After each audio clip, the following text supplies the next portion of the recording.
إن الحمد لله نحمده ونستعينه من يهده الله فلا مضل له ومن يضلل فلا هادي له ونشهد أن لا إله إلا الله وحده لا شريك له ونشهد أن محمدا عبده ورسوله أما بعد فأعوذ بالله من الشيطان الرجيم بسم الله الرحمن الرحيم وقال الله تعالى في كلامه المجيد إن الدين عند الله الإسلام وما اختلف الذين أوتوا الكتاب إلا من بعد ما جاءهم البينات ما جاءهم العلم بغيا بينهم ومن يكفر بآيات الله فإن الله سريع الحساب رب اشرح لي صدري ويسر لي أمري واحلل عقدة من لساني يفقه قولي وقال رسول الله صلى الله عليه وسلم القرآن حجة لك أو عليك وإن الله يرفع بهذا الكتاب أقواما ويضع به الآخرين رواه মুসলিম। আলহামদুলিল্লাহ, যাবতীয় প্রশংসা এবং গুণগান একমাত্র মহিয়ান ও গরিয়ান আল্লাহ সুবহানাহু ওয়া তাআলার জন্যে, যে আল্লাহ সুবহানাহু ওয়া তাআলা নাজিল করেছেন মহাবিশ্বের এই মহাবিশ্বয় মহাগ্রন্থ আল কোরআন এবং প্রেরণ করেছেন সর্বকালের সর্বশ্রেষ্ঠ মানব মুহাম্মদুর রাসূলুল্লাহ সাল্লাল্লাহু আলাইহি ওয়াসাল্লামকে। আমরা প্রত্যেকে আল্লাহ পাকের দরবারে শুকরিয়া আদায় করি। আল্লাহুম্মা লাকাল হামদ হামদান কাসীরান তাইয়িবান মুবারাকান ফীহ। দরুদ এবং সালাত বর্ষিত হোক প্রিয় নবী মুহাম্মদ রাসূলুল্লাহ সাল্লাল্লাহু আলাইহি ওয়াসাল্লামের প্রতি। আমরা সংক্ষিপ্ত দরুদ পাঠ করি আল্লাহুম্মা সাল্লি আলা মুহাম্মদ আল্লাহুম্মা বারিক আলা মুহাম্মদ। সম্মানিত উপস্থিতি, আজকের এই জুমার সংক্ষিপ্ত সময়ের খুতবার আলোচ্য বিষয় ইসলাম ও বর্তমান বিশ্ব। ইনশাআল্লাহ সংক্ষিপ্ত সময়ের মধ্যে এই বিষয়ে একটি জ্ঞানগর্ভ আলোচনা উপস্থাপনের চেষ্টা করব ইনশাআল্লাহ। ওমা তৌফিকি ইল্লা বিল্লাহ আলাইহি তাওয়াক্কালতু ওয়া ইলাইহি উনীব।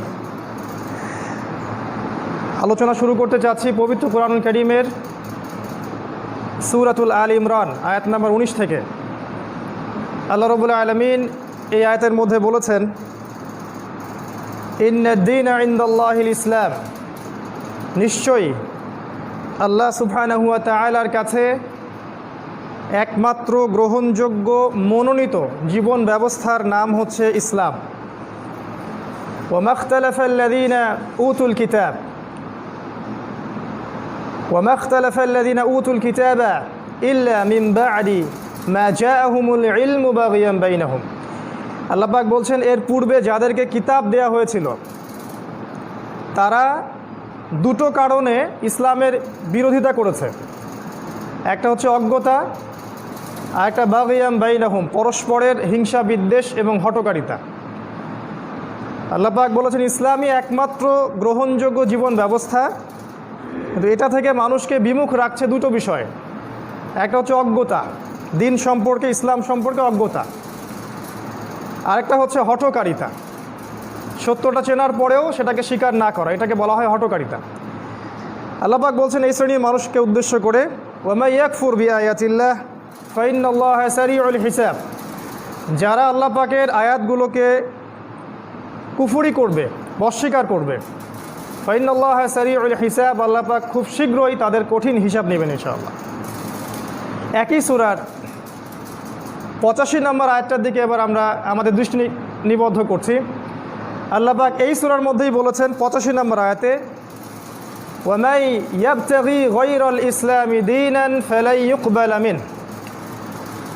কথাগুলো এই সময়ের জন্যে বেশি প্রযোজ্য, যে যুগে আমরা বাস করছি, ফিতনাতুল মাসিহিদ দাজ্জাল এবং তার অনুসারীদের যুগ, এ যুগে এটা বেশি প্রয়োজন। আল্লাহ পাক বলেছেন, ওয়া মান ইয়াবতাগি গায়রাল ইসলামি দীনান ফালাই ইউকবালা মিন। যে ব্যক্তি ইসলাম ব্যতীত, মানে আল্লাহ মনোনীত এই জীবন ব্যবস্থা ব্যতীত অন্য কোনো দিন তালাশ করবে বা অন্য কোনো জীবন ব্যবস্থা তালাশ করবে, ফালাই ইউকবালা মিন, লাই ইউকবালা, কোশ্চিন কালেও তার থেকে সেটা কবুল করা হবে না।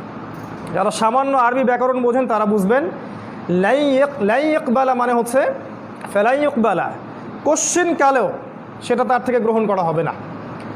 ওয়া হুয়া ফিল আখিরাতি মিনাল খাসিরিন, এবং সে ব্যক্তি বা সেই দেশ বা সেই রাষ্ট্র বা সেই জাতি বা সেই বিশ্ব পরকালে ক্ষতিগ্রস্তদের অন্তর্ভুক্ত হবে, যারা আল্লাহ পাকের এই মনোনীত জীবন ব্যবস্থা ব্যতীত অন্য কোনো দিন তালাশ করবে। এবার আসেন এই সূরার 83 নম্বর আয়াতে। আশ্চর্যজনক একটা কিতাব কোরআন।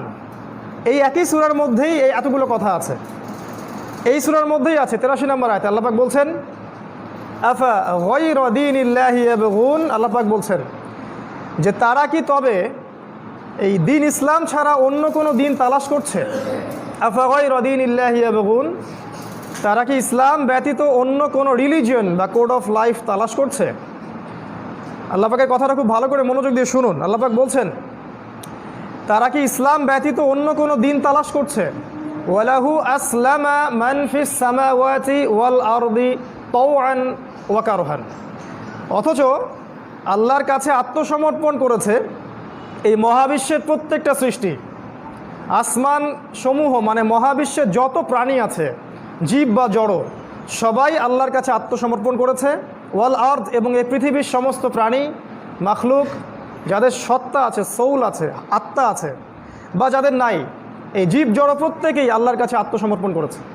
তাওআন আও কারহান, ইচ্ছায় হোক অথবা অনিচ্ছায় হোক, ইচ্ছায় হোক অথবা অনিচ্ছায় হোক তারা আল্লাহর সামনে আত্মসমর্পণ করেছে। আফা গায়রা দীনিল্লাহি ইয়াবগুন, কিন্তু এই মানুষরা কি আল্লাহর দিন ব্যতীত অন্য দিন তালাশ করছে? কথা কি ভাষা, ব্যাখ্যা করার আসলে আমাদের ল্যাঙ্গুয়েজ নাই, আমি ভাষায় প্রকাশ করতে পারবো না। একই সূরায় 3টা কথা আল্লাহ বলেছেন। একমাত্র রিলিজিয়ন আল্লাহর কাছে ইসলাম, 1 নম্বর কথা। 2 নম্বর হচ্ছে ইসলাম ছাড়া অন্য কোনো রিলিজিয়ন কেউ তালাশ করলে আল্লাহ পাক কোশ্চিন কালো সেটা কবুল করবেন না। 3 নম্বর, আসমান জমিনের সব কিছু আল্লাহর সামনে আত্মসমর্পণ করেছে, করেনি শুধু মানুষ এবং জিন। একই সূরার মধ্যে আছে। এবার প্রশ্ন যে দিন শব্দের অর্থ আসলে কি, এটা এখন ব্যাখ্যা করতে হচ্ছে দুঃখজনক। উচিত ছিল এই সময়ে দিনের জন্য মানুষ জান মাল সময় শ্রম ব্যয় করে আল্লাহর পথে ফুল টাইম দাওয়া এবং জিহাদ করবে। এটা হচ্ছে এই সময় সবচেয়ে উপযুক্ত সময় এটা। এখন দিন শব্দের সংজ্ঞা ব্যাখ্যা করতে হয়, কারণ কিছু মানুষ মনে করে দিন মানে শুধু তসবিহ টেপা, দিন মানে শুধুমাত্র নামাজ পড়া, শুধু সওম রাখা, বা শুধু বছর বছর হজ করা। কোরআনে প্রায় 13টা জায়গায় দিন শব্দটা আছে, আমি আজকে দেখেছি। প্রায় 13টা জায়গায় এই দিন শব্দটা আছে এই কোরআনের মধ্যেই। যেখানে আল্লাহ পাক দিনটাকে শরীয়ত হিসেবে উল্লেখ করেছেন, সেটার ব্যাখ্যায় আল্লাহ বলেছেন যে এটা এমন একটা জীবন ব্যবস্থা যেটা মানুষের ইহকালীন কল্যাণ, পরকালীন মুক্তি দুটোর পথ সুগম করতে পারে। দ্বিতীয় কথা আল্লাহ বলেছেন যে এর মধ্যে মানুষের ব্যক্তি জীবন, পারিবারিক জীবন, সামাজিক রাষ্ট্রীয় প্রত্যেকটা জীবনের খুঁটিনাটি বিষয়ের সমাধান থাকবে। এটার নাম দিন। আমরা ইংরেজিতে বলি এটাকে কমপ্লিট কোড অফ লাইফ, পূর্ণাঙ্গ জীবন ব্যবস্থা। জীবন ব্যবস্থা কাকে বলে? যে আদর্শের মধ্যে আমার জন্ম থেকে মৃত্যু, রান্নাঘর থেকে রাষ্ট্র, বাথরুম থেকে বিশ্ব, প্রত্যেকটা বিষয়ের খুঁটিনাটি ব্যাখ্যা আছে, এটার নাম দিন। যে ধর্মের মধ্যে এগুলোর খুঁটিনাটি ব্যাখ্যা নাই সেটাকে আমরা দিন বলি না। এজন্যই আল্লাহ পাক আগের দিনগুলোকে মানসুখ করে দিয়েছেন, রহিত করে দিয়েছেন, এবং আল্লাহ পাক কোরআন হাদিস নাজিল করে নতুনভাবে ইসলামটাকে আবারও নবায়ন করেছেন। দিনের ব্যাখ্যা এতটুকু জেনে রাখবো আমরা, এটা অর্থ শুধু ব্যক্তি জীবন না, শুধু ধর্মীয় জীবনও না, আমাদের ব্যক্তি থেকে শুরু করে বিশ্ব পর্যন্ত প্রত্যেকটা জীবনই এই দিনের অন্তর্ভুক্ত। তাওআন আও কারহান, কেউ ইচ্ছায় হোক আর অনিচ্ছায় হোক এটা স্বীকার করতে বাধ্য হবে, ইচ্ছায় হোক অথবা অনিচ্ছায়। কারণ এখন যারা ইচ্ছায় এগুলো স্বীকার করছে তারা পরকালে সফল ইনশাআল্লাহ, আর যারা স্বীকার করছে না তাদেরকে মৃত্যুর পর স্বীকার করানো হবে অনিচ্ছায়। তাওআন আও কারহান, এই হলো দিনের ব্যাখ্যা। তৃতীয় প্রশ্ন আসবে এখন যে ইসলাম, দিন ইসলাম অর্থটা আবার কি?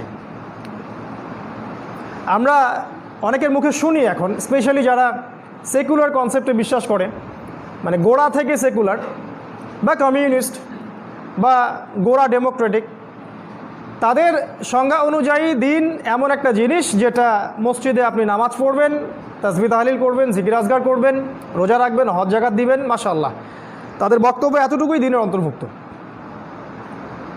তো তারা এতটুকুকে দিন ইসলাম মনে করে। কিন্তু আপনি যদি কোরআন এবং হাদিস খুঁটে খুঁটে পড়েন তাহলে দেখবেন যে আল কোরআনে যেমন সলাতের বিধান আছে, জাকাতের বিধান আছে, সওমের বিধান আছে, হাদিসে যেমন হজ ওমরা ইত্যাদি সব খুঁটিনাটি মাসআলাগুলো আছে। অজু কেমন করে করবেন, গোসল কেমন করে করবেন, স্ত্রী সহবাস কেমন করে করবেন, খাবেন কিভাবে, বাথরুমে যাবেন কিভাবে, আপনি দেশ চালাবেন কিভাবে, সামাজিক আমাদের মূল্যায়নটা কেমন হবে, পারিবারিক মূল্যবোধ কেমন হবে, কিভাবে দেশের দুর্নীতি দূর করবেন, নৈতিকতার অবক্ষয় রোধ করবেন, প্রত্যেকটা বিষয় আপনি পাবেন কোরআন এবং হাদিসে। আল্লাহ পাক তার রাসূলের মাধ্যমে জানাচ্ছেন এই পুরো জিনিসটাই হচ্ছে দিন। ইসলামের এখানে নতুনত্বটা কি? এখানে কোনো নতুনত্ব নাই। প্রথম কথা হচ্ছে এটা, ইসলাম নতুন কোনো রিলিজন না। আদম আলাইহিস সালাম থেকে শুরু করে মুহাম্মদ সাল্লাল্লাহু আলাইহি ওয়াসাল্লাম পর্যন্ত প্রত্যেক নবী এই রিলিজনটাই ফলো করেছে। এখন আমরা যেটা দেখি এক এক মানুষ এক এক রিলিজিয়নের, এটা মানুষ ওই যে বাগিয়াম বাইনাহুম, একে অপরের হঠকারিতা আর অজ্ঞতা, এই দুটো কারণে মানুষ সঠিক ট্র্যাক থেকে সরে গেছে। আল্লাহ পাক একটা রিলিজন দিয়ে পৃথিবীতে পাঠিয়েছেন প্রত্যেক নবীকেই। কোরআনে অনেক জায়গায় পাবেন, সংক্ষিপ্ত সময় রেফারেন্স দেওয়ার সময় পাচ্ছি না, যে আল্লাহ পাক প্রত্যেক নবীকে আদেশ করেছিলেন যে তার কওমকে যেন তাগুত বর্জন করতে আদেশ করে এবং আল্লাহ পাকের ইবাদত করতে আদেশ করে। এই দুটোই ছিল তাদের মূলনীতি। সবাই দাওয়াত দিয়েছেন লা ইলাহা ইল্লাল্লাহ, কেউ দাওয়াত দেননি এর বাইরে।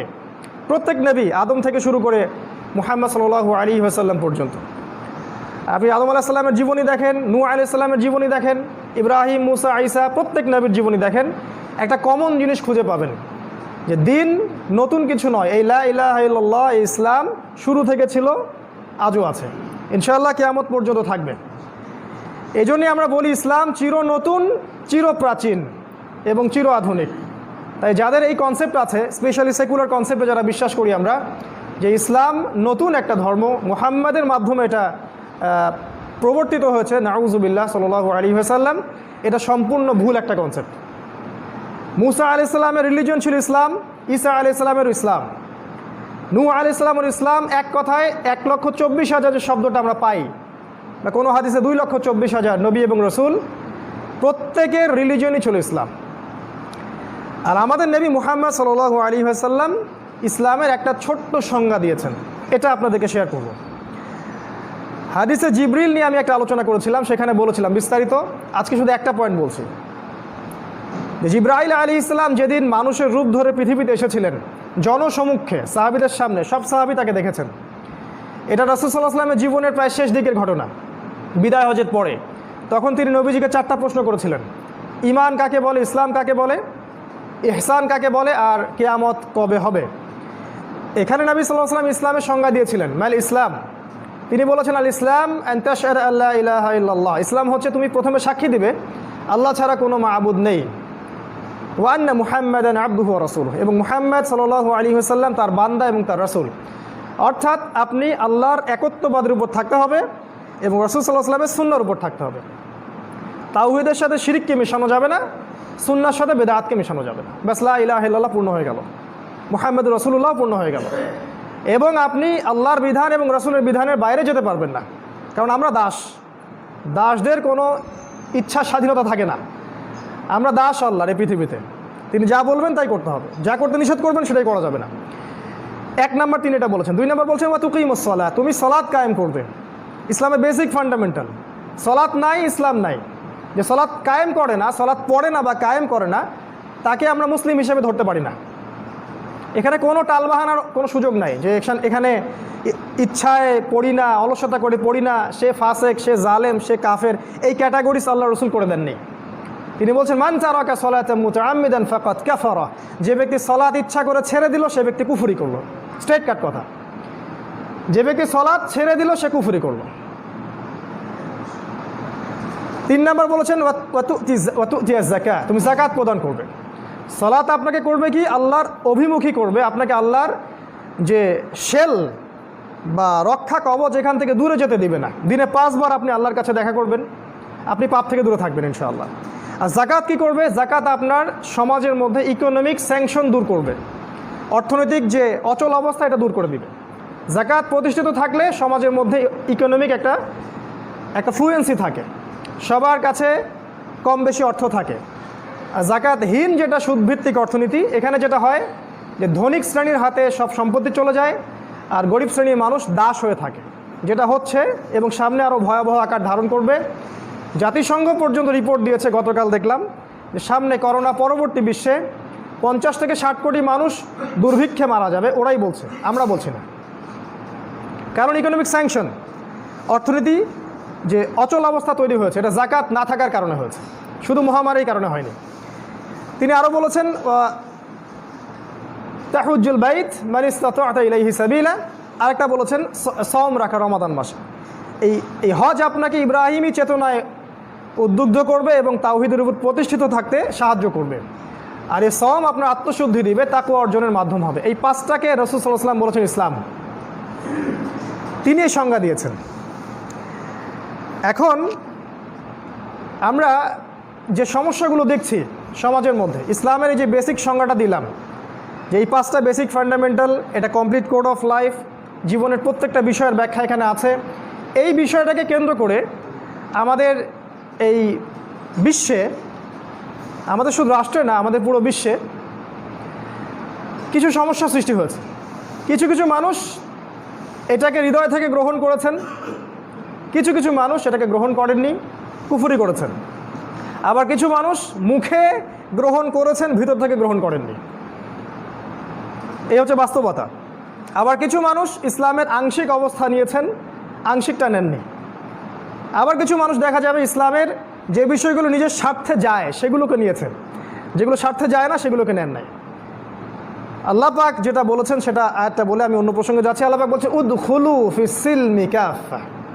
আল্লাহ পাক বলছেন এই যে কমপ্লিট কোড অফ লাইফ তোমাদেরকে দিলাম, এখানে তোমরা প্রবেশ করো, ফিস সিলমি কাফা, পরিপূর্ণভাবে প্রবেশ করো, আংশিক প্রবেশ করো না।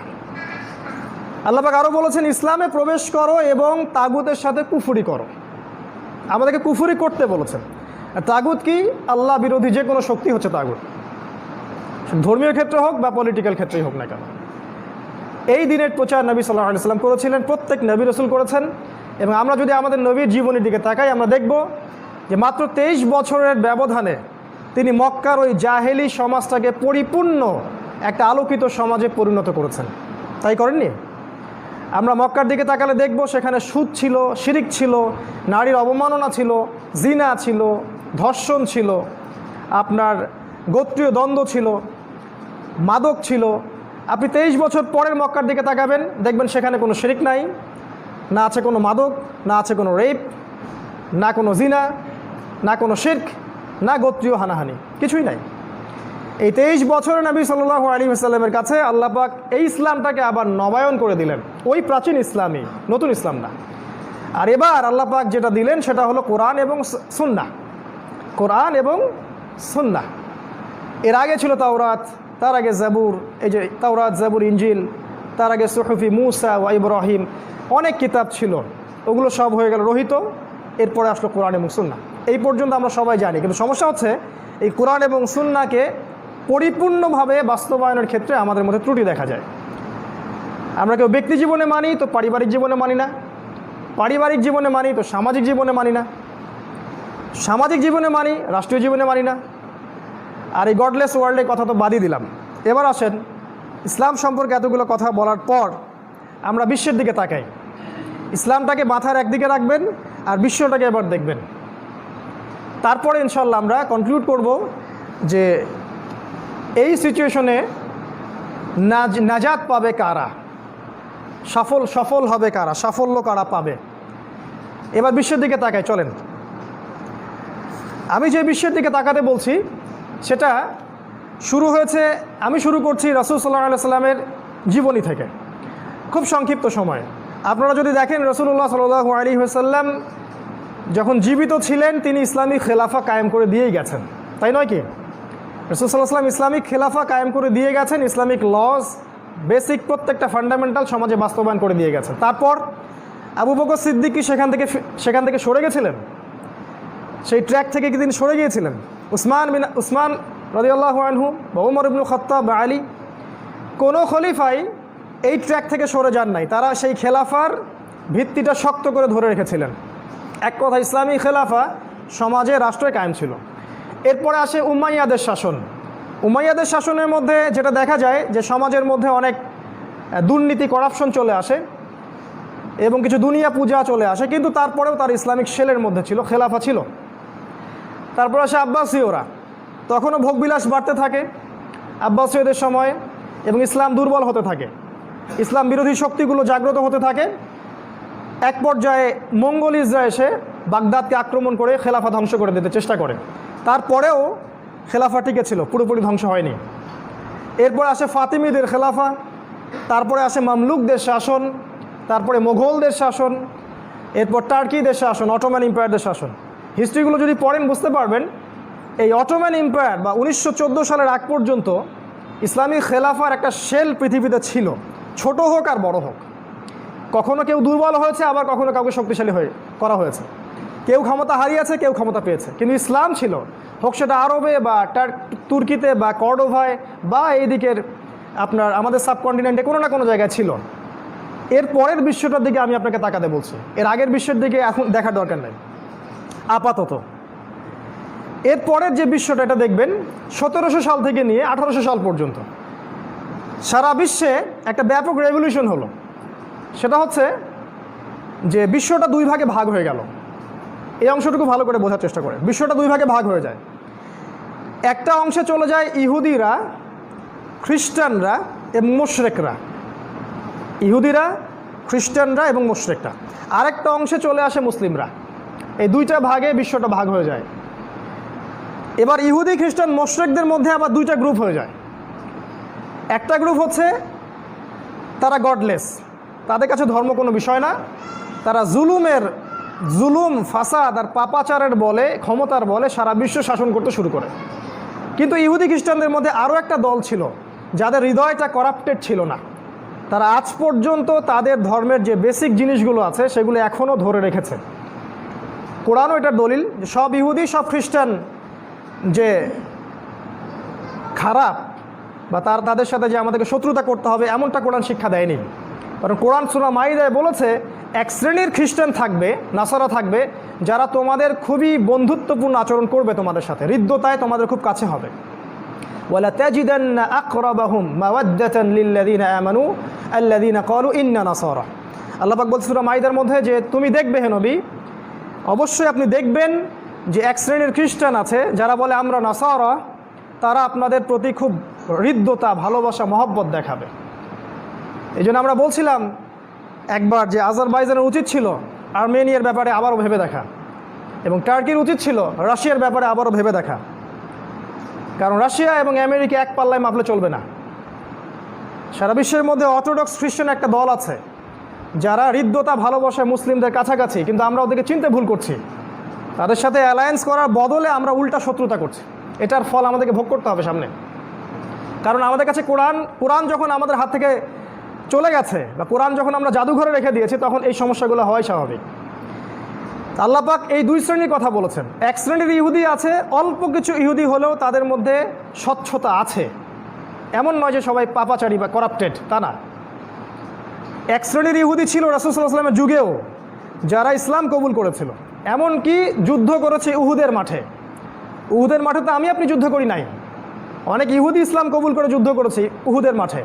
আব্দুল্লাহ বিন সালাম রাদিয়াল্লাহু আনহু, ইহুদির বড় পণ্ডিত, তিনি রাসূল সাল্লাল্লাহু আলাইহি ওয়াসাল্লামকে চিনতে পেরেছেন, তাকে প্রোটেক্ট করেছেন এবং তাকে ওই মদিনার মধ্যে তার যে দলিল সেটাকে প্রমাণ করেছেন আব্দুল্লাহ বিন সালাম। কারণ নবীজি তো পড়তে জানতেন না, লিখতে জানতেন না।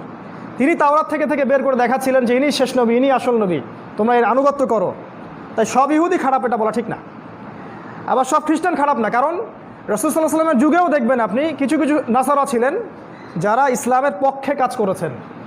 আবিসিনিয়ার ওই রাজা বাদশাহ নাজাশির কথা আপনারা জানেন, যিনি জাফর বিন আবু তালেব রাদিয়াল্লাহু আনহু নেতৃত্বে বিশাল একটা মুসলিম কমিউনিটিকে আশ্রয় দিয়েছিলেন। তারা রেফিউজি ছিলেন, আমরা ছিলাম রেফিউজি তখন, তারা আমাদেরকে আশ্রয় দিয়েছিল। ইতিহাস ভুলে গেছে আজকে মানুষ। সেই আবিসিনি ইথিওপিয়ার কথা বলছি, এখন ওই জায়গাটার নাম ইরিত্রিয়া। এই বাদশাহ নাজাশি যখন ইন্তেকাল করেন, আমাদের নবী মুহাম্মদ সাল্লাল্লাহু আলাইহি ওয়াসাল্লাম তার জানাজার নামাজ পড়েছেন, গায়েবানা জানাজার নামাজ। কি মনে করছেন আপনি? তাই যুগে যুগে এরকম শ্রেণীর ইহুদি খ্রিস্টান কিছু থাকবে, কিছু আছে, অল্প কিছু হলো। আল্লাহ পাক বলেছেন তাদের সংখ্যা অল্প কিন্তু আছে। এর উল্টা দিকে বিশাল জনশক্তির একটা ইহুদি খ্রিস্টান মিত্র আছে, এদেরকে আমরা বলি জায়নিজম বা জায়নিস্ট অ্যালায়েন্স। এরা মূলত সারা বিশ্বের শত্রু, শুধু ইসলামের শত্রু না, এরা সারা বিশ্বের ধার্মিকদের শত্রু। আপনি যদি ধর্ম পালন করেন, আপনি হোক হিন্দু হন বা খ্রিস্টান হন বা বৌদ্ধ হন বা মুসলিম হন, ওরা ধর্মের শত্রু। কারণ ওরা চায় যে পুরো মানব জাতি অন্য একটা শক্তির ইবাদত করুক, সেই শক্তির নাম হচ্ছে মাসিহুদ দাজ্জাল।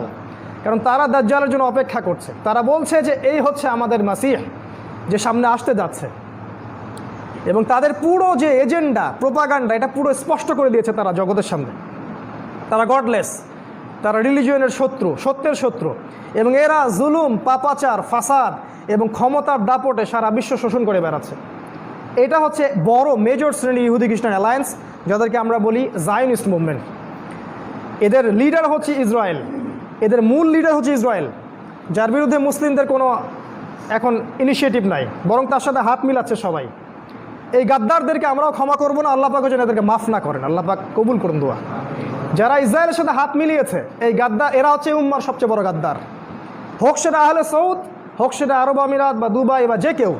আল্লাহ রাব্বুল আলামিন বলেছেন, আমি মনে করি দিই আয়াতগুলো একটু।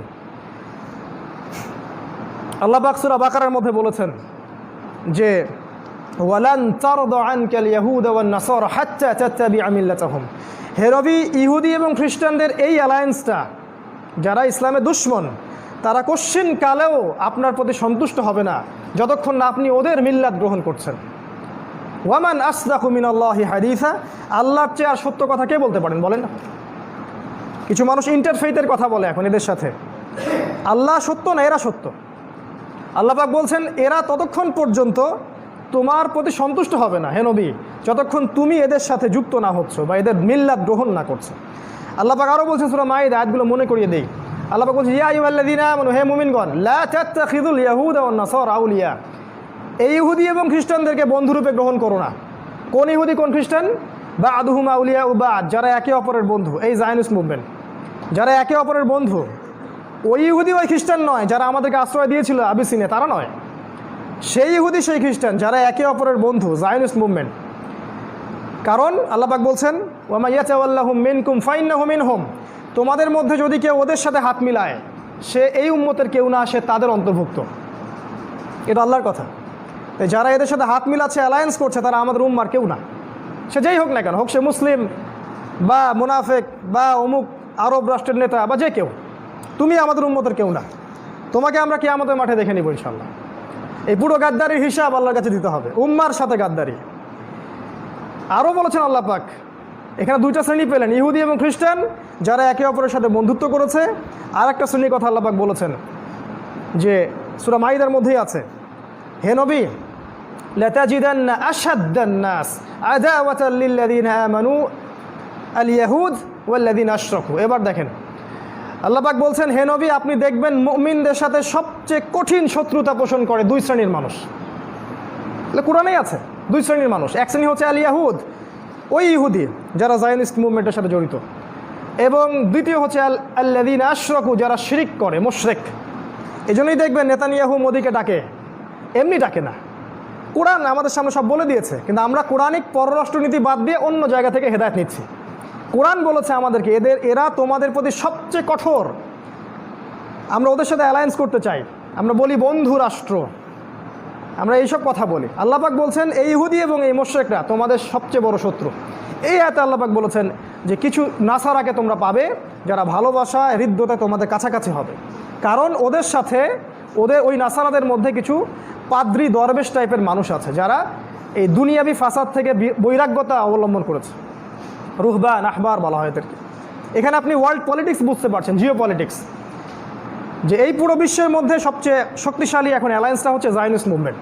কোন জায়নিস্ট? যারা সেই সব ইহুদি এবং সেই সব খ্রিস্টান যারা একে অপরের বন্ধু, যারা প্রকাশ্য ইসলাম এবং সত্যের বিরোধিতা করছে, ধর্মের বিরোধিতা করছে, এবং সারা বিশ্বকে তারা জুলুম, পাপাচার, ফাসাদ এবং অন্যান্য যে অস্ত্রগুলো আছে এগুলো দিয়ে শোষণ করার চেষ্টা করছে। They want to rule the world. তারা এই ওয়ার্ল্ডটাকে শাসন করতে চায় অন বিহাফ অফ দাজ্জাল, দাজ্জালের পক্ষ থেকে। কেন বললাম? কারণ এরাই জেরুজালেম মুক্ত করেছে ইহুদিদের জন্যে 1914-এ। এরাই জেরুজালেমকে উন্মুক্ত করে ইহুদিদেরকে আসার জায়গা করে দিয়েছে। এরাই প্রথম বিশ্বযুদ্ধ লাগিয়েছে। এরাই দ্বিতীয় বিশ্বযুদ্ধের পর ইহুদি রাষ্ট্র গঠন করে দিয়েছে। এরাই জেরুজালেমকে রাজধানী ঘোষণা করলো। এখনও আপনারা অপেক্ষা করছেন কবে মাসিহুদ দাজ্জাল আসবে? এই জন্যে সবাই অলরেডি সেখানে প্ল্যান, ওদের মঞ্চ প্রস্তুত। শেষ পেরেকটা খালি কফিনে ঠোকানো বাকি আছে, সেটা হচ্ছে মালহামা, সামনে যেটা আসছে। এই বিশ্বের অবস্থা, এখানে আপনি দেখবেন ইহুদি খ্রিস্টানদের মধ্যে এভাবে দলাদলি হয়ে গেছে। দুইটা দল মেজর, একদল তারা জুলুম এর বলে বিশ্ব শাসন করছে, আর একদল অল্প কিছু মানুষ আছে তাদের মধ্যে যারা হৃদ্যতা ভালোবাসায় মুসলিমদের কাছাকাছি হবে। আর মুসলিমদের দিকে এবার তাকান, আরেকটা দল যেটা বিশ্বের মধ্যে আছে, এই মুসলিমদের মধ্যেও দুইটা দল, মেজর দুইটা দল। একটা হচ্ছে মুমিন আর একটা হচ্ছে মুনাফিক। একদল মুমিন, একদল মুনাফিক। মুনাফিকদের ব্যাপারে আপনারা সবাই জানেন, যা বলে তা রক্ষা করে না, আমানতের খেয়ানত করে, আর কথা বললেই মিথ্যা কথা বলে। প্রত্যেকটা খাসলতই এদের সাথে মিলে যায়, হোক সেটা মানে পারিবারিক মুনাফিক থেকে বৈশ্বিক মুনাফিক, প্রত্যেকের খাসলতই সেম। কথা বললে কথা রাখবে না, কথা দিলে কথা রাখবে না, আর কথা না রাখাই ওর সুন্নাহ। আমানত দিবেন, খেয়ানত করবে, খেয়ানত করাই ওর সুন্নাহ। ওয়াদার খেলাপ করবে এবং একে অপরের সাথে গালিগালাজ করবে। আরও আছে ওদের আলামত, ফজরের নামাজ পড়বে না, ঈশার নামাজ পড়বে না, বা অলসতা করবে, জামাতে আসবে না। কোরআন হাদিসের সরাসরি বিরোধিতা না করলেও ভিতরে ভিতরে ওদের সাথে অ্যালায়েন্স গঠন করবে, ইসলামের বিরুদ্ধে কাজ করবে, ইসলামটাকে হাস্যকর রূপে সমাজের সামনে তুলে ধরবে। অনেক আলামত আছে। মুনাফিক চিনতে হলে একটা সূরা পড়বেন, আমি বলে দিচ্ছি। মুনাফিক চিনতে হলে একটা সূরা যথেষ্ট, সেটা হলো সূরাতুত তাওবা। সূরা তাওবা বলে দিবে আমার ভিতরে ঈমান আছে না নেফাক আছে। আর একটা শ্রেণী হলো মুমিন শ্রেণী। এই মুমিন শ্রেণীর মধ্যে আরও সমস্যা বেশি। এদের মাঝে আবার শতদা বিভক্ত, হাজার হাজার লক্ষ লক্ষ দল আছে। এখানে একটা দুইটা না, লক্ষ লক্ষ দল আছে। মাযহাবি দলাদলি হোক, আর আপনার তরিকার দলাদলি হোক, আর অ্যাসোসিয়েশন ওয়াইজ দলাদলি হোক, যেটাই হোক, শতদা বিভক্ত। এখন সমাধান ওই যে নবী সাল্লাল্লাহু আলাইহি ওয়াসাল্লাম বলেছেন, মা আনা আলাইহি ওয়া আসহাবি, আমি যার উপরে আছি আমার সাহাবীরা যার উপরে আছেন। দুর্ভাগ্যজনক, এই 1700 সাল থেকে 2020 পর্যন্ত এই হাদিসের বেসিসেই আবার অনেকগুলো দল হয়ে গেছে। সবাই বলছে আমি সাহাবীদের উপরে আছি, আমি সাহাবীদের উপরে আছি, কিন্তু কারোর মধ্যে কোনো হৃদ্যতা, কোনো অ্যালায়েন্স নাই, সবাই শতদা বিভক্ত। এই হলো মুমিনদের অবস্থা। এর ফলে কি হয়েছে? এর ফলে আমাদের অর্থনীতি দুর্বল হয়ে গেছে, আমাদের পররাষ্ট্রনীতি দুর্বল হয়ে গেছে, ধর্মীয় সম্প্রীতি নষ্ট হয়েছে। আমরা একে অপরের সাথে হিংসা, গীবত, তহমত, কাদা ছড়াছড়িতে ব্যস্ত আছি। আর ওই জেরুজালেম প্রস্তুত হয়ে গেছে দাজ্জালের জন্য। এই 300 বছরে এগুলোই হয়েছে বেশি বেশি। তবে একটা হাদিস আপনাদেরকে বলতে চাই, এটা আমার মনে হয় যুবক ভাইদের হৃদয়ে নাড়া দিবে। রাসূল সাল্লাল্লাহু আলাইহি ওয়াসাল্লাম বলেছেন, এই রকম ফিতনার পরিবেশেও একটা দল থাকবে, একটা উম্মাহ থাকবে, একটা তাইফা থাকবে, মানে এক শ্রেণীর মানুষ থাকবে সারা বিশ্বে, যারা যাহিরিনা আলাল হক, হকের উপরে স্পষ্ট হবে, প্রকাশ্য হবে, গোপনে গোপনে না। আমি কে বক্তব্য দিচ্ছি চেনা যায় না এমন বক্তব্য না, স্পষ্টভাবে জাহের হবে সবার সামনে। হক মানে জাহের। নবী সাল্লাল্লাহু আলাইহি ওয়াসাল্লাম কি বক্তব্য দিয়ে সামনে পর্দা দিতেন নাকি? ওই হ্যামিলনের বাঁশিওয়ালার পিছনে ছোট তোমরা অনলাইনে। যাহিরিনা আলাল হক, হকের উপরে স্পষ্ট হবে, প্রকাশ্য, দীপ্তমান। কোনো শক্তি, নবী বলছেন পৃথিবীর কোনো শক্তি তাদের কোনো ক্ষতি করতে পারবে না। হাত্তা ইয়াফতাহু বাইতুল মাকদাস, এমনকি তারা বাইতুল মাকদাস বিজয় করবে। এটা আপনাদেরকে দিলাম, চিন্তা করবেন, খুঁজে বের করবেন তারা কারা। একটা দলের কথা নবীজি বলেছেন, যারা এই উম্মার মধ্যে থাকবে শেষ পর্যন্ত তারা যুদ্ধ করবে, যুদ্ধের কথা আছে, এটা নবী বলেছেন। যদি জঙ্গি সন্ত্রাসী বলতে হয় তাহলে মুহাম্মদ সাল্লাল্লাহু আলাইহি ওয়াসাল্লামকে বলবেন। তিনি বলেছেন যে এই দলটা হকের উপর প্রতিষ্ঠিত থেকে ন্যায়ের পথে যুদ্ধ করবে, এমনকি শেষ পর্যন্ত তারা বাইতুল মাকদাস, ওই জেরুজালেম আবারও পুনরুদ্ধার করবে। এটা হবে ইনশাআল্লাহু আযজা ওয়া জাল, যেটা এখন হচ্ছে সারা ওয়ার্ল্ডে। এই অবস্থায় আমরা শেষ করছি অল্প সময়ের মধ্যে। এই অবস্থায় যদি আপনি বিশ্বকে দেখেন, আমি শুধু 4টা পয়েন্ট আপনাকে শেয়ার করছি। এই 4টা পয়েন্ট থেকে আপনি বিশ্বকে দেখলে বুঝতে পারবেন যে সমাধানটা কোথায় আছে। 1 নম্বর পয়েন্ট হচ্ছে ধর্মীয় দৃষ্টিকোণ। আপনি ধর্মীয় দৃষ্টিকোণ থেকে পুরো বিশ্বটাকে দেখেন, এটা 1 নম্বর। 2 নম্বর হচ্ছে অর্থনৈতিক দৃষ্টিকোণ, ইকোনমিক দৃষ্টিকোণ থেকে বিশ্বটাকে দেখেন কি অবস্থা। 3 নম্বর আপনার সামাজিক দৃষ্টিকোণ থেকে দেখেন। 4 নম্বর পলিটিক্যাল দৃষ্টিভঙ্গি থেকে দেখেন। এই 4টা সেক্টর বলে দিলাম, এর বাইরে একটা আছে, সেটা আমি আজকে খুব পাবলিকলি বলছি না। এই 4টা সেক্টর থেকে আপনি বিশ্বটাকে দেখলে বুঝতে পারবেন আসলেই বিশ্বের কী অবস্থা। আমি কিছু ক্যালকুলেশন আপনাকে করে দিলাম খুতবার মধ্যে। ওই জেরুজালেম যারা দখল করেছে, ওই অবৈধ আল্লাহ পাকের লানত অভিশাপপ্রাপ্ত এই জিউসরা, এরা ব্রিটেনের সাথে অ্যালায়েন্স করেছিল, তারপরে আমেরিকার সাথে করলো। এখন তাদের বড় অ্যালায়েন্স আছে, ব্রিটেন, আমেরিকা, ফ্রান্স, জার্মানি, এইদিকে অস্ট্রিয়া হাঙ্গেরি, এই পাশের আমেরিকা, ওইদিকে অস্ট্রেলিয়া, এদিকে ইন্ডিয়া, পুরো বিশ্বের বড় বড় পরাশক্তিগুলো করে হাত করে নিয়েছে। আর মুসলিম দিকে তাকালে আমি বললাম শততা বিভক্ত, আমাদের শক্তি নাই, শক্তি নাই। তবে একটা কথা মনে রাখবেন, ওই একটা হাদিস বলেছি বিজয়ী হবে একটা দল, আরেকটা আয়াত মনে রাখবেন। আল্লাহ পাক বলেছেন কাম মিন ফিআতিন কালিলা গালাবাত ফিআতান কাসীরাতান বিইذনিল্লাহ। আল্লাহ পাক বলেছেন কতই না ক্ষুদ্র দল ছিল এই পৃথিবীতে, কতই না ক্ষুদ্র দল ছিল যারা বড় বড় দলের উপর বিজয়ী হয়েছিল বিইذনিল্লাহ, আল্লাহ পাকের ইজনে, আল্লাহ পাকের সাহায্য। এটাই সেই দল যারা বিজয়ী হবে ইনশাআল্লাহ। তবে এখন বিশ্বকে আপনি চারটা দৃষ্টিভঙ্গি থেকে দেখেন। এই আপনি ধর্মীয় দৃষ্টিভঙ্গি থেকে তাকান, দেখবেন আমি যেটা বললাম, ধার্মিকদের মধ্যে এখন পরিপূর্ণ ধর্ম পাবেন না, ধর্মের অংশ পাবেন। হয়তো কেউ নামাজি পাক্কা, অর্থনৈতিক জীবনে পাক্কা সুদখোর, কেউ হজমরা করে হাজি সাহেব, আল্লাহ বিরোধী আইন বাস্তবায়ন করছে। কাউকে দেখবেন যে মাশাআল্লাহ তসবির দানা নিয়ে ওই কোনায় বসে আছে, বোনকে সম্পত্তি দেয় না, সামাজিক মূল্যবোধ ভালো না, চরিত্র ভালো না। এমনকি দুঃখজনক, মানে দুর্ভাগ্যজনক যে আল্লাহ পাক যে কী আযাব দিচ্ছেন আমাদেরকে আল্লাহ ভালো জানেন। এখানেও হয়তো বা ইহুদি খ্রিস্টানের কোনো চক্রান্ত থাকতে পারে, তবে আমার মনে হয় না যে এখানে আমাদেরও দোষ কম আছে।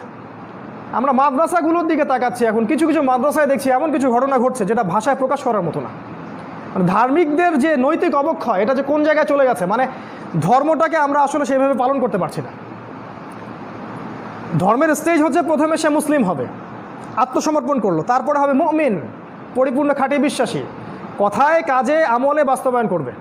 3 নাম্বার, এরপর উঁচু লেভেল মুত্তাকি, এরপর সে তাকওয়া অবলম্বন করবে, আর উঁচু লেভেল। তারপরে হবে মুহসিন, ইহসান, এমনভাবে আল্লাহর ইবাদত করবে যেন আল্লাহকে দেখতে পাচ্ছে। এই এই জিনিসগুলো আমরা পার করতে পারছি না। মুসলিম, মুমিন, মুত্তাকি, মুহসিন, এই লেভেলগুলো পার করতে পারছি না। ধার্মিক জীবনে দেখেন আমাদের মধ্যে ধর্মীয় ত্রুটি হচ্ছে। যারা ধর্ম পালন করছি সিরিয়াসলি করছি না, গা ছাড়াভাবে করছি, মনে করছি এতটুকু করলেই হয়ে যাবে। কেন জানি একটা অলসতা কাজ করে ভিতরে, আর স্বপ্নগুলো আমাদের খুব ছোট হয়ে গেছে।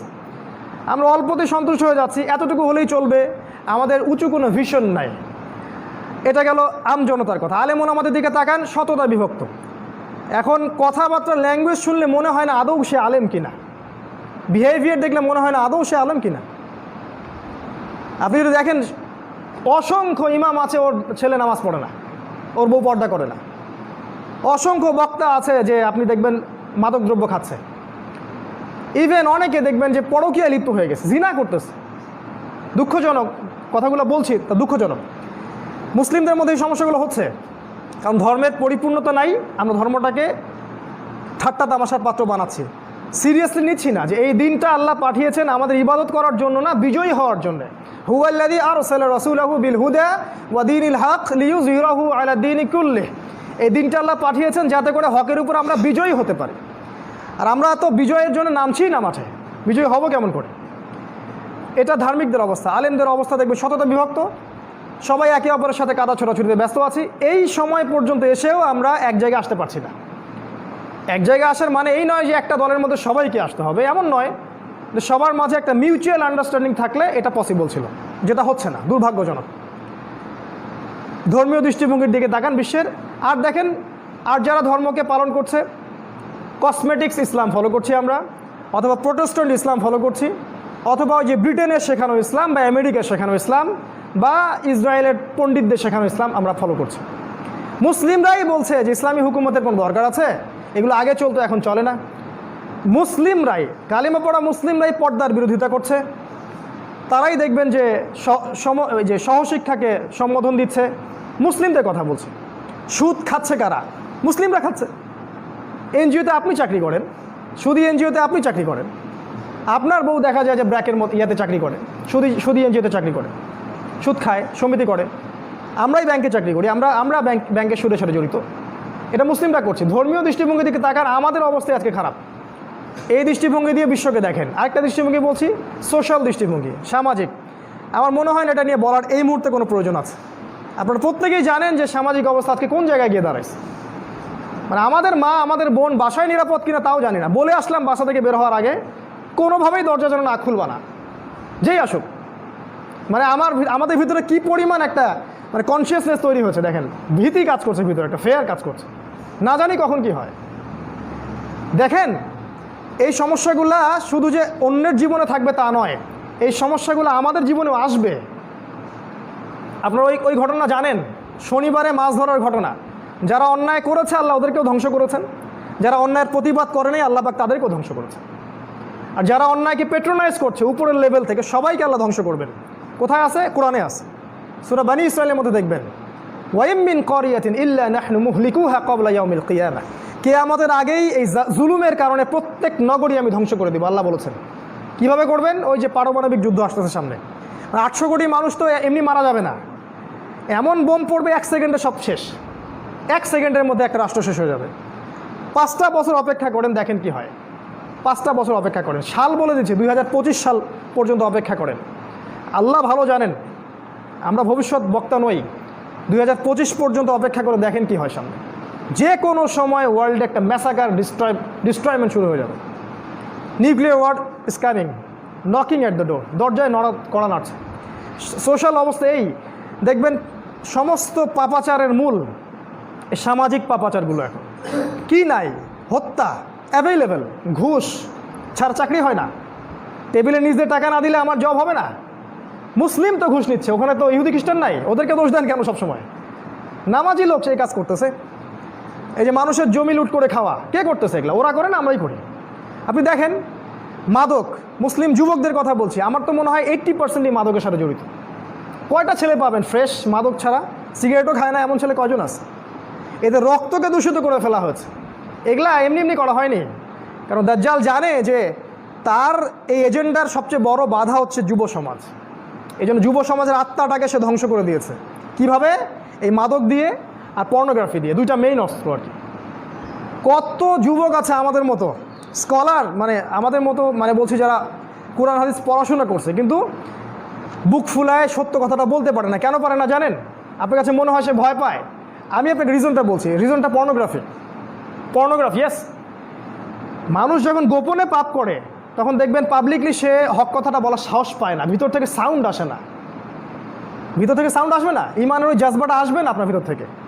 কারণ ওই পর্নোগ্রাফির কারণে হৃদয়টা আস্তে আস্তে আস্তে আস্তে ডেড হার্ট, মরে গেছে। এখন সেখানে নূর নাই, এই জন্য সে সত্য কথাটা বলতে পারছে না।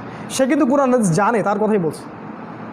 আর অন্যদের কথা বাদ দেন, কি নাই দেখেন, মাদক যুবকদের মতো ছড়িয়ে দেওয়া হয়েছে, পর্নোগ্রাফি ছড়িয়ে দেওয়া হয়েছে। আপনার এই যে ধর্ষণ, এটা নিয়ে বলার মতো রুচি এখন কাজ করছে না, কোনো বিচার পাবেন না আপনি। ওই দুই একটা আইওয়াস। আচ্ছা, নাউজুবিল্লাহ, আমাদের মা বোনদেরকে রেপ করার পরে বিচার হয়েও কি হয়? শান্তি হবে? কি হবে? ওর 5 বছর কারাদণ্ড দিবেন আপনি, ইজ্জতটা যে চলে গেল। ওই মেয়েটার কী হবে? একটা মেয়ের রিপোর্ট দেখলাম গত পরশু দিন, একটু সময় নিচ্ছে আপনার, একটু ধৈর্য সহকারে বসে। মেয়েটাকে রেপ করেছে তার চাচাতো ভাই, কয়েকজন ওর গুন্ডা বাহিনীকে নিয়ে পলিটিক্যাল শেল্টারে, নাম বলছি না, আপনারা জানেন কারা এই কাজগুলো করে। পলিটিক্যাল শেল্টারে কাজটা করা হয়েছে এবং সেই মেয়ের সেই গর্ভে সন্তান এসেছে, সেই বাচ্চাটাকে সে জন্ম দিয়েছে। সেই বাচ্চাটা বয়স এখন 4 বছর। ওই মেয়েটা সমাজে কিভাবে চলে? সমাজের মানুষ ওকে ছিছি করে, ওই মেয়েটাকে ছিছি করে। ওই বাবার কোনো পরিচয় নাই। আর কোনো মুসলিম যুবক আজকে ওই মেয়েটার পাশে দাঁড়ালো না, কেউ দাঁড়ালো না। ওই মেয়েটা যদি আমার বোন হতো বা আমাদের প্রধানমন্ত্রীর মেয়ে হতো, যদি এই মেয়েটা আমাদের পলিটিক্যাল লিডারদের কারো মেয়ে হতো বা বোন হতো, আপনি কি করতেন? চিন্তা করেন। এই কথাটা এই জন্য বললাম, নবী সাল্লাল্লাহু আলাইহি ওয়াসাল্লাম জিনা এবং ধর্ষণ ঠেকানোর জন্য একটা ফিলোসফি দিয়েছেন, যে নিজের করে চিন্তা করা।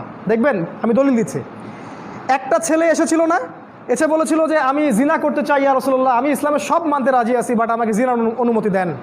নবীজি কি বলেছেন? তার উপর রাগ হন নাই।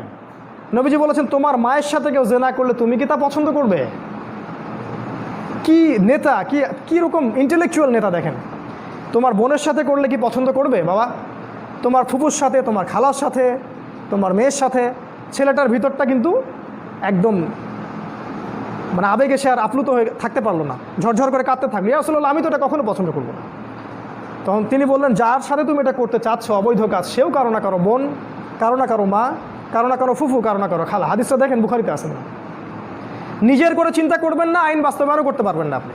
যখন মনে করবেন এই দেশের প্রত্যেকটা ধর্ষিতা বোন, আমার মা, আমার স্ত্রী, আমার দেশ আজকে ধর্ষিত, তখন আপনি আইন পাশ করতে পারবেন। আর পাশ করলেই হয় না, এটার সঠিক বাস্তবায়ন থাকতে হয়। একটা কথা আছে না, স্বাধীনতা অর্জনের চেয়ে রক্ষা করা কঠিন। আইন পাশ করলেই সব হয় না, এটা বাস্তবায়ন করার মতো সেই ঈমান তাকওয়াবান জনসমষ্টি গড়ে তুলতে হবে। আরেকটা বিষয় হলো যে জনগণ যখন খারাপ হয় তখন শাসকদেরও করার কিছু থাকে না। সমস্যাটা শুধু শাসক বর্গের মধ্যে নেই, এটা আমাদের সমস্যা। আমাদের নবীজি যখন হুদুদ কেসাসগুলো কায়েম করেছেন, তার আগে সাহাবীদেরকে তৈরি করেছিলেন, এমনভাবে তৈরি করেছেন একটা সাহাবী যদি জেনা করেন, এসে নবীজির কাছে বলেছেন যে ইয়া রাসূলুল্লাহ আমি জেনা করেছি, আমাকে পবিত্র করেন। একটা ছেলে কি আমাদের এখানে এই কথাটা বলতে পারবে?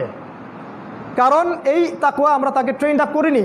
আপনি ইসলাম তুলে দিয়েছেন শিক্ষা ব্যবস্থা থেকে, রাষ্ট্র থেকে, সংবিধান থেকে, আপনার এডুকেশন সিস্টেম থেকে, ইকোনমিক সিস্টেম থেকে। আপনি কেমন করে আশা করছেন যে একটা পুণ্যবান, একটা আলোকিত প্রজন্ম গড়ে উঠবে? এরা তো পর্নোগ্রাফিতে থাকবেই, মাদক খাবেই, ধর্ষণ করবেই, রেপ করবেই। কোনো আধ্যাত্মিকত্ব নাই, কোনো আইনের শাসনও নাই, এবং ইসলামী হুকুমতগুলো নাই। দ্যাট ইজ ওয়াই প্রবলেমগুলো হচ্ছে। আর এগুলো আস্তে আস্তে আরও বাড়তে থাকবে, কারণ নবীজি বলেছেন সামনে মানুষ গবাদি পশুর সাথে জেনা করবে। আমি যে মিম্বরে দাঁড়িয়ে কথাটা বললাম, কথাটা মনে রাখেন, সামনে মানুষ গবাদি পশুর সাথে জেনা করবে, এটা হাদিস আছে। এত বেশি বাড়তে থাকবে এই সমস্যাগুলা, হাত্তা যতক্ষণ পর্যন্ত না আবারও ইসলামী খেলাফা বাস্তবায়ন হয়, তার আগ পর্যন্ত। এবং কিছু হাদিস আছে, আমি সনদগত থেকে দুর্বল জন্য সবসময় বলি না, এমনভাবে এসেছে হাদিসগুলো যে এমন ইনসাফ, এমন ন্যায় কায়েম হবে সেই খেলাফতে, যে অন্যায় করার সাথে সাথেই দেনান দেন কোর্ট বসায় তার বিচার করে ফেলা হবে। এরকম একটা সময় আসতে যাচ্ছে সামনে, শুধু অপেক্ষা করতে থাকেন, কিচ্ছু করতে পারবে না তারা। এটা আসতে যাচ্ছে সামনে, কেউ ঠেকাতে পারবে না। আপনি সামাজিক দৃষ্টিভঙ্গির দিকে তাকান, খালি হত্যা, খুন, ধর্ষণ, ফাসাদ এগুলো দেখতে পারবেন। কারণ ওই যে আমি প্রথমে বলেছি ইন্না দীন ইনদাল্লাহিল ইসলাম, এই আয়াত থেকে আমরা সরে এসেছি। উদখুলু ফিস সিলমি কাফা, ইসলামে পরিপূর্ণভাবে প্রবেশ করি নাই। ইসলাম ছাড়া অন্য দিন তালাশ করছি, অন্য রিলিজন তালাশ করছি, অন্য জায়গায় আদর্শ তালাশ করছি। আল্লাহ পাক এগুলোর ফল আমাদেরকে ভোগ করাচ্ছেন। আর দুইটা পয়েন্ট বলে শেষ করছি। একটা হচ্ছে আপনাকে অর্থনৈতিক দৃষ্টিভঙ্গি দিয়ে বিশ্বকে দেখতে হবে। সারা বিশ্বের দিকে তাকায় দেখেন, ইকোনমিক স্লেভারি চাপিয়ে দেওয়া হচ্ছে, অর্থনৈতিক দাসত্ব। এর মূল বিষয়টা হচ্ছে সুদ। আমি বহুদিন বলেছি এটা মায়ের সাথে জেনা করা, এটা 36টা মেয়েকে রেপ করা। সুদ মানে আল্লাহ এবং তার রাসূলের সাথে যুদ্ধ ঘোষণা করা। কথাগুলো আমাদের ইন্টারনাল হার্টের মধ্যে আঘাত আর করে না, কারণ আমাদের হার্টগুলো মারা গেছে, আমাদের নফসগুলো মারা গেছে। ইন্না লিল্লাহ ওয়া ইন্না ইলাইহি রাজিউন। রিবা সারা বিশ্বকে শোষণ করছে রিবা। এর ফলে যেটা হবে, বিশ্বের একটা বড় অংশ আস্তে আস্তে আস্তে আস্তে দাস হয়ে যাবে কয়দিন পর। দাস প্রথা আবারও আসতেছে সামনে, এবং আপনি এবার হবেন ইকোনমিক স্লেভ, অর্থনৈতিক দাস। শুধু ওই গলায় রশি দেওয়া দাস না, ইকোনমিক স্লেভ, অর্থনৈতিক দাস। একটা সময় ছিল, আপনারা জানেন সবাই, যে আমাদেরকে জিজিয়া দিত যারা, আজকে ওরা আমাদেরকে লোন দেয়, আমরা ওদের লোনে রাষ্ট্র চালাই। এক সময় এরা আমাদেরকে ট্যাক্স দিত, জিজিয়া দিত। যখন খিলাফা ছিল তখন ওরা আমাদের প্রোটেকশনে থাকতো, আমাদেরকে জিজিয়া দিত। আমরা ইকোনমিক সেকশন, পলিটিক্যাল সেকশন, প্রতিটা সেকশন রুল করতাম, ওরা আমাদের কাছে অধীনে থাকতো, তারা আমাদের সাথে মিউচুয়াল আন্ডারস্ট্যান্ডিং করতো, জিজিয়া দিত, আমরা ওদেরকে প্রোটেক্ট করতাম। আজকে এরা আমাদেরকে লোন দেয়, সুদ দেয়, ব্যাংকিং সিস্টেম দেয়, পেপার মানি আপনাদেরকে ধরিয়ে দিয়েছে, কাগজের টাকা যার ইন্ট্রেন্সিক কোনো ভ্যালু নাই, একটা কাগজের পিস মাত্র, আর কিছু না। সামনে আপনাকে যেটা করতে হবে, কাগজের টাকা আপনি দেয়ালে ওয়ালপেপার করে ঝুলিয়ে রাখবেন, কারণ এই কাগজের টাকা ইজ গোয়িং টু ডিস্ট্রয়, এটা শেষ হতে যাচ্ছে। সামনে আসবে আপনি ইলেকট্রনিক মানি, সব ইলেকট্রনিক মানি। আপনি খালি পাঠাবেন, টাকা ধরতেও পারবেন না, পকেটেও রাখতে পারবেন না, দেখতেও পারবেন না। কখনো প্রশ্ন করে না কোনো আলেম বা আমাদের যারা শায়েখুল হাদিসরা আছেন, ওলামায়ে কেরাম, মুফতিরা আছেন, যে ইজ দিস হালাল অর হারাম? এই যে প্রতারণা সারা বিশ্বে চলছে, অর্থনৈতিক প্রতারণা, এই কাগজের টাকা এবং এই ইলেকট্রনিক মানি দিয়ে আর সোনা রূপাটাকে তুলে দিয়ে পুরো মুসলিম বিশ্বের অর্থনীতির যে আপনার কি বলবো, আসল যেগুলো থাকে, আসল সুদ ছাড়া আসল যেটা, এই টাকাগুলো তারা তাদের সম্পদগুলো বাজেয়াপ্ত করে ফেলছে। এই কাজটা করতো পৃথিবীতে একটা সম্প্রদায়, যাদেরকে আল্লাহ পাক ভূমিকম্প দিয়ে ধ্বংস করেছিলেন, শুআইব আলাইহিস সালামের কওম। এদেরকেও আল্লাহ ভূমিকম্প দিয়ে ধ্বংস করবেন ইনশাআল্লাহ, কারণ আল্লাহ পাক বলেছেন সামনে 3টা ভূমিকম্প আসতে যাচ্ছে, একটা আরবে, একটা পূর্বে, একটা পশ্চিমে। পশ্চিমা বিশ্ব ধ্বংস হয়ে যাবে, ডিস্ট্রয়, সময়ের ব্যাপার মাত্র। এগুলো ইকোনমিক দৃষ্টিভঙ্গি দিয়ে তাকান, দেখবেন রিবা, ঘুষ, এই বোগাস পেপার মানি, হারাম ইলেকট্রনিক মানি, এবং দেখবেন ইকোনমিক স্যাংশন, অর্থনৈতিক স্যাংশন চাপিয়ে দিবে। আপনি কোরআন সুন্নাহ হকের উপর থাকতে চাইবেন, ইভেন এখন যদি আপনারা সবাই রাষ্ট্র ক্ষমতা চলে যান এবং ইসলাম কায়েম করতে চান, আপনার ইকোনমিক স্যাংশন তারা ধস নামিয়ে দিবে, একেবারে টাকার মান কমিয়ে দিবে, আপনার সম্পদ তারা বাজেয়াপ্ত করে নেবে, সব কিছু ওদের হাতে। ওদের হাতে ন্যাটো, ওদের হাতে ইউনাইটেড নেশনস, ওদের হাতে জাতিসংঘ, ওদের হাতে IMF, every single sector, CIA, BBC, CNN, media, প্রযুক্তি, অস্ত্র, সব ওদের হাতে। এই অবস্থা সৃষ্টির জন্য কে দায়ী? আপনি, আমি সহ প্রত্যেক মুসলিম দায়ী, প্রত্যেকটা ইন্ডিভিজুয়ালের জন্য দায়ী। আমি দায়ী, আপনি দায়ী, আমরা প্রত্যেক প্রোটেস্ট্যান্ট এই কসমেটিক্স ইসলাম যারা ফলো করি আমরা প্রত্যেকেই দায়ী, এবং প্রত্যেককে হিসাব দিতে হবে, আমাকে সহ। উম্মার এই অবস্থা হলো কেন আল্লাহ পাক জিজ্ঞাসা করবেন, এবং হাউজে কাউসারে নবী সাল্লাল্লাহু আলাইহি ওয়াসাল্লাম আটকে দিবেন আমাদেরকে। তোমাদের হাতে আমানত দিয়ে এসেছিলাম, কি করলা? একটা মানুষের বাবাকে যদি কেউ গালি দেয় তার একদম ভিতরে গা জ্বলে যায়, রক্ত গরম হয়ে যায়। দিব্যি ইসলামকে ছোট করা হচ্ছে, ইসলামকে ডমিনেট করা হচ্ছে, ইসলামকে একদম মানে কি বলবো, মানে পায়ের তলে ফেলে পিষ্ট করা হচ্ছে। কারো কোনো রকম চেতনা জাগ্রত হয় না। সবাই আমরা দুনিয়া নিয়ে ব্যস্ত আছি, আমাদের খাওয়া, আমাদের ভোগবিলাস, আমাদের এই ফেরকাবাজি, আমাদের এগুলো নিয়ে ব্যস্ত আছে। হালুয়া রুটি খাও, সেমাই খাও, আর ঘরে যায় ঘুমা। আল্লাহ পাক আমাদেরকে বোঝার তৌফিক দান করুন। লাস্ট পয়েন্ট হচ্ছে পলিটিক্যাল দৃষ্টিভঙ্গি দিয়ে বিশ্বকে দেখেন, দেখবেন সারা বিশ্ব থেকে খেলাফা উঠে গেছে, ইসলামী আইন উঠে গেছে। ইসলামী আইন এখন জাদুঘরে, কোরআনিক যে পররাষ্ট্রনীতি সেটাও জাদুঘরে। এর ফলে যেটা হয়েছে, প্রত্যেকটা মুসলিম কান্ট্রি আজকে দাস, এক কথা স্লেভ, এবং তাদের মধ্যে সেকুলারিজম ছড়িয়ে দেওয়া হয়েছে, কমিউনিজম ছড়িয়ে দেওয়া হয়েছে, ডেমোক্রেসি ছড়িয়ে দেওয়া হয়েছে। এখন এটার প্রায় 300 বছর হয়ে যাচ্ছে। এই 300 বছরে আমাদের এই অধঃপতনের এই জায়গা চলে আসছি। এখন এই জায়গা থেকে উত্তরণ পাবে কি আদৌ কেউ? প্রশ্ন এটা। আদৌ কি আমাদের উত্তরণ সম্ভব, বা কেউ কি সফল হবে? একটা হাদিস বলে শেষ করে দিচ্ছি। আমি হাদিসটা আগেও একবার বলেছি, আবার বলছি। নবী সাল্লাল্লাহু আলাইহি ওয়াসাল্লাম বলেছেন, এইরকম বৈশ্বিক অবস্থাতেও মুসলিমদের মধ্যে কিছু মুসলিম থাকবে যারা সব সময় আল্লাহর পথের জিহাদের রশি ধরে থাকবে। আবার এটাকে অন্যভাবে নেবেন না যে সন্ত্রাস ছড়াচ্ছে, জঙ্গিবাদ ছড়াচ্ছে। জিহাদ মানে আপনাকে কখনো আমি বলিনি যে বোম মারেন। আল্লাহ পাকের দিন প্রতিষ্ঠার জন্য, আল্লাহ পাকের দিন স্ট্যাবলিশমেন্টের জন্য আমার জান, আমার মাল, আমার সময়, আমার কথা, আমার কলম, এভরি সিঙ্গেল সেক্টর জিহাদের অন্তর্ভুক্ত। এটা একটা ইবাদত, এটা সন্ত্রাস নয়। তোমরা যারা মিডিয়ার মাধ্যমে এটাকে সন্ত্রাসে পরিণত করেছো, কিয়ামতের জন্য অপেক্ষা করো, খালি মরা পর্যন্ত অপেক্ষা করো। কবরে তোমাদের 12টা বাজানো হবে ইনশাআল্লাহ। মিডিয়া ওদের হাতে যা ইচ্ছে তাই ইসলামের নামে। ওই দেখলেন না সালাম দেওয়া শেখাচ্ছে আপনাদেরকে? সালাম দেওয়া তাহলে আপনারা এতদিন শেখেন নাই, তাই না? এবার শিখলেন কেমন করে সালাম দিতে হয়। বাই দ্য ওয়ে, এক ইহুদি এভাবে সালাম দিয়েছিল নবীজিকে, জানেন কি না?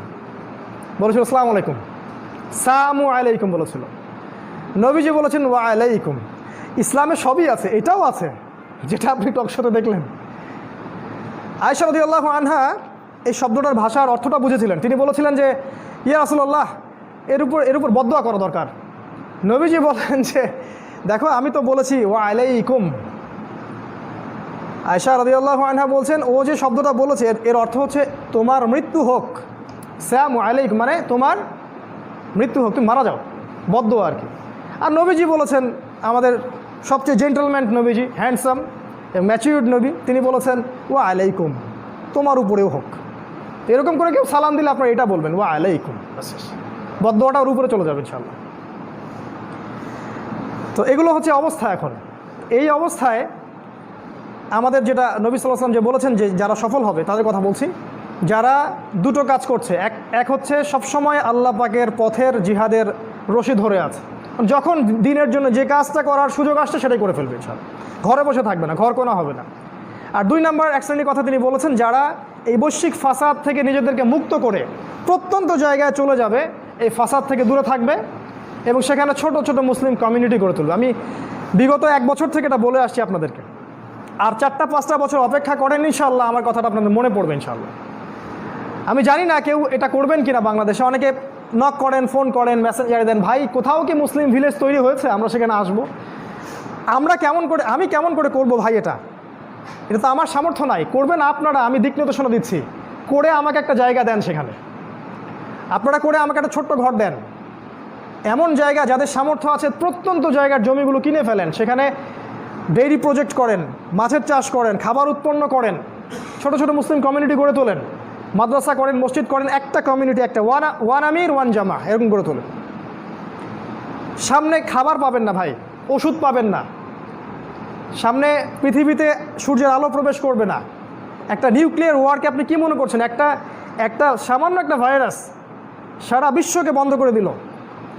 অফকোর্স আপনি অবাক হতে পারেন যদি কিয়ামতের মাঠে শোনেন যে এই ভাইরাসটা মানুষের সৃষ্টি করা, বাট আমি অবাক হব না ইনশাআল্লাহ।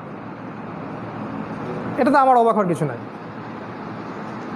প্রত্যন্ত জায়গায় চলে যাওয়া একটা সমাধান বলছেন নবীজি, কারণ তিনি বলেছেন মুমিনরা সকালে মুমিন থাকবে, বিকালে কাফের হয়ে যাবে, বিকালে কাফের থাকবে, সকালে মুমিন হয়ে যাবে। তিনি আরও বলেছেন যে এই সময়গুলোতে সফল হবে আসহাবুল কাহাফের মতো যারা থাকতে পারবে, যারা আল্লাহর পথে জিহাদের রশি ধরে থাকবে, যারা আল্লাহ পাকের পথে জান মাল সময় শ্রম ব্যয় অব্যাহত রাখবে, যারা ইউনাইটেড থাকবে, কমিউনিটি গড়ে তুলবে, এবং যারা এই যুগেও সুন্নাহর উপর আঁকড়ে থাকবে। নবীজি বলেছেন তোমাদের মতো 50 জন শহীদ সাহাবীর নেকি তারা পাবে ইনশাআল্লাহ। এই পরিস্থিতি থেকে উত্তরণের জন্য আপনারা আমার কি করণীয়, এই করণীয় বিষয়গুলো আপনারা চিন্তা করবেন। আমি শুধু আপনাদেরকে চিন্তার খোরাক দিলাম আজকে জুমার খুতবায়। সিচুয়েশন এরকম, আপনি পলিটিক্যাল দৃষ্টিভঙ্গি থেকে, অর্থনৈতিক দৃষ্টিভঙ্গি থেকে, ধর্মীয় এবং সামাজিক দৃষ্টিভঙ্গি থেকে বিশ্বকে দেখার চেষ্টা করেন, এবং জিও পলিটিক্সটাকে কোরআন থেকে পড়ার চেষ্টা করেন, হিস্ট্রি পড়েন, নবী সাল্লাল্লাহু আলাইহি ওয়াসাল্লামের সুন্নাহগুলোর উপর আমল করেন, তার স্ট্যাটিস্টিক এবং তার যে স্ট্র্যাটেজি সেগুলো অ্যাপ্লাই করেন।